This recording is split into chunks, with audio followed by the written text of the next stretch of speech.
Құрдастар, сіздерде еліміздің ең маңызды мерекелерінің бірі. Тәуелсіздік күнімен құттықтаймын. Этот праздник, символизирующий свободу и величие народа, дорог нам всем. Желаю каждому гражданину Казахстана чувствовать себя самым счастливым на родной земле. Пусть этот день вдохновит вас на новые открытия, упорный труд во имя общего успеха и процветания.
Қазақстан туған өлкем, жер көпесіндей көркем.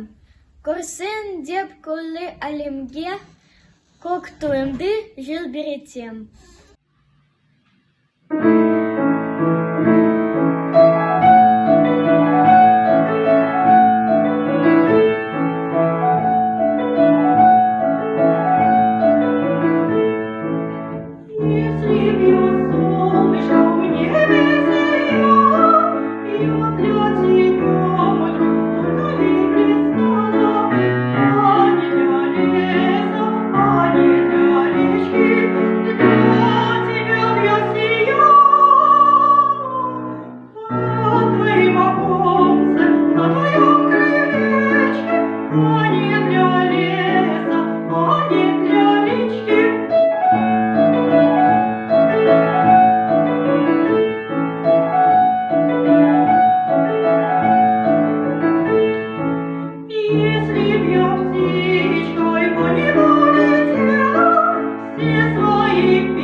Казахстан, родной мой край, я люблю тебя, ты знай.